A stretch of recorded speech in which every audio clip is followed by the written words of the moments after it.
Now, the United States, according to Dave Dulio at Oakland University, is facing an unprecedented problem that's almost comical. He's on our AT&T line right now, the director for civic engagement at Oakland University and a distinguished professor in the political science department in Rochester there. Welcome back to the airwaves. Well, thanks for having me back, Michael Patrick. It's nice to talk to you as always.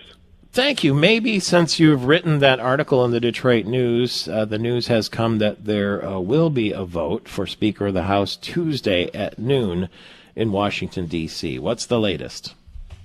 Well, there's continuing machinations on Capitol Hill within the Republican conference.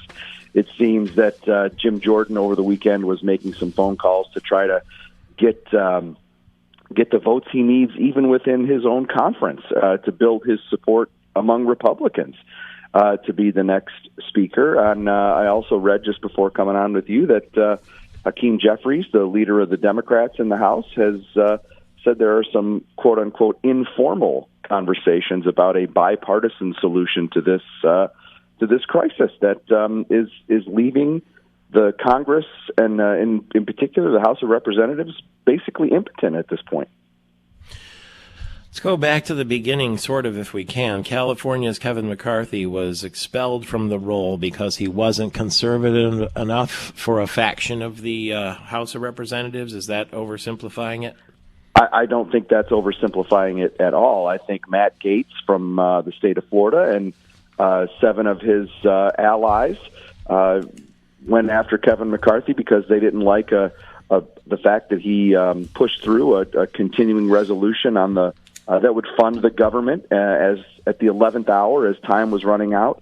Gaetz has never been a fan of McCarthy and didn't like the way he was leading the House Republicans or the House of Representatives, and they just forced him out because one guy didn't really like the way he was doing his job.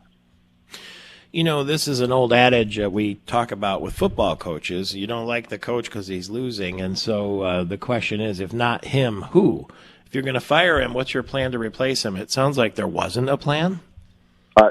Clearly, there was no plan for someone to take over for McCarthy. And we've seen that play out over the last almost 2 weeks now, where the House of Representatives has been unable to do anything legislatively because there's no Speaker of the House, and that the blame for that is widespread. But Mr. Gaetz and his allies clearly didn't have anything in mind.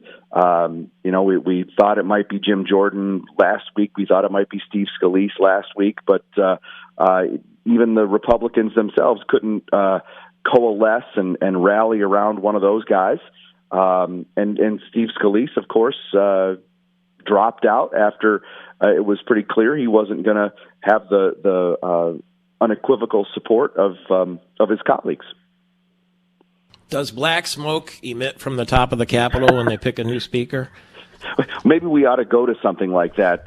Maybe the drama will of something like that will make elected officials want to engage a little more rather than just the behind the scenes discussions. Yeah, lock everybody in there in a conclave until they come up with someone. Let me ask some dumb questions, if you don't mind, Dave Dulio from Oakland University.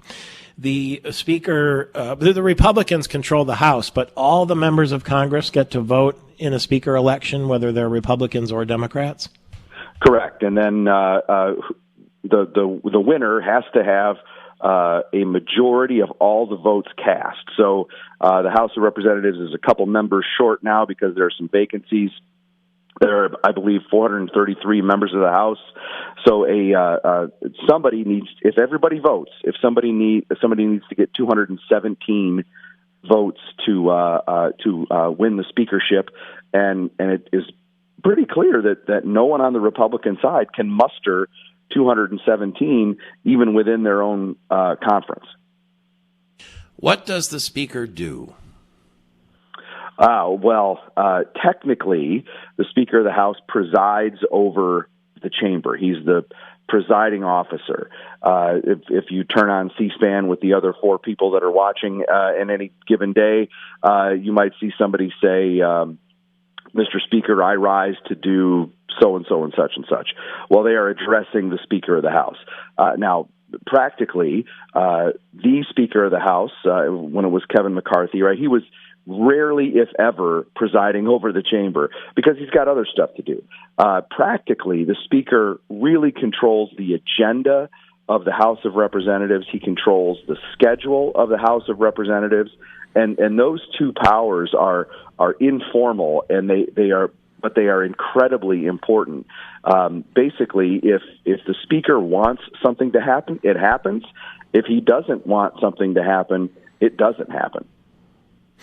So the candidates have to be conservative enough for the people that shoved out McCarthy and centrist enough for the Democrats to find them palatable?